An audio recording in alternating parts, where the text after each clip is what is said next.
What are you thinking? I don't know.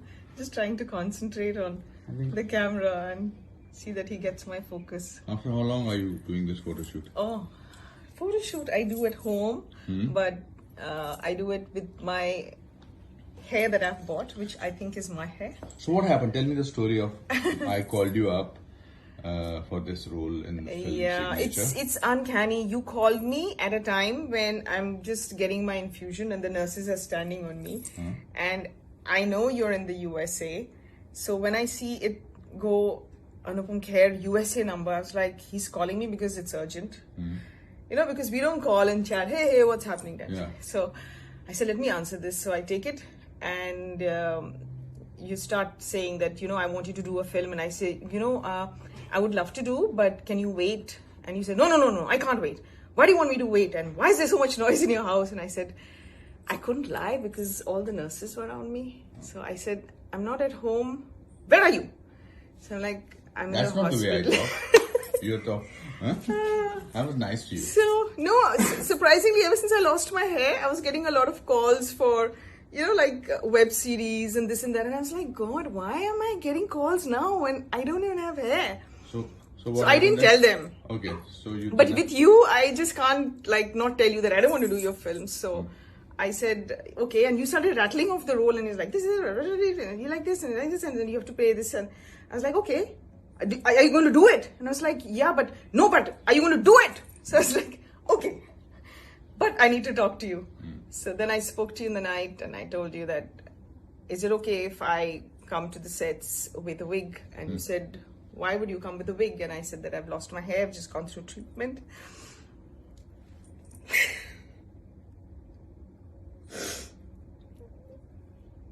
I don't know, it just gets emotional. That's okay. I think you're the most courageous person. I just want to thank you for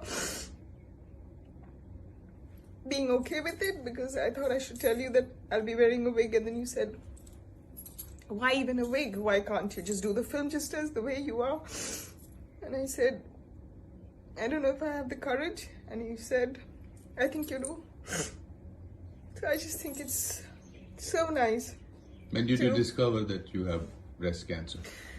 No, my breast cancer, I didn't have any symptoms. I do like a yearly test for myself where I do my sonography and blood tests. You know, the yearly checkup. So it was an annual checkup where my person who was doing my sonography said, I think you should go and get this checked with Dr. Mandar, who's an oncologist. And I know about him.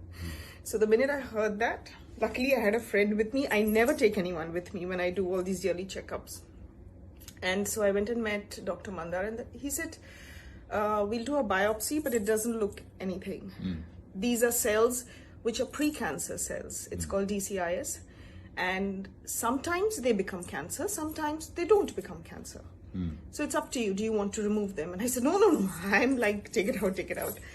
So we did a biopsy and it didn't come cancer. It was negative. But I still wanted to take it out. So when we took it out and they did a biopsy of the entire cells that were removed and tissues, they found tiny cells, like a tiny portion of cells that had already become cancer. And so he said that when you were in this surgery, we put a port. So I still have the port here, you know, this raised bit, and then you have these veins which are going in. So they said, we have to give you chemo. And then I started crying. And then my sister was like, it's treatable. Doctors saying it's 100% treatable. You know, these are very, very early cancers. And that's the one thing that, you know, if you catch it early, cancer is treatable. And my sister was like, why are you behaving like a 17th century woman? Why are you crying? I mean, the doctor's like, good news. And you're crying. Well, I think we're just so terrified of the word cancer, which is why I didn't share it with my parents, because they're so vulnerable. They are like, I live with them and they're like, especially my mother's like, she's very vulnerable. Last 2 years, she's been with nurses. So I just went and told her, Mommy, I have a lump in my breast. So I had it removed. That's why I didn't see you for 10 days.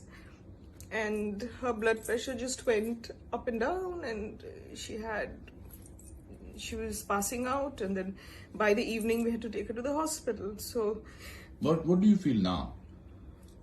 You shot for 2 days for the film. I feel so good. Yeah. Yeah.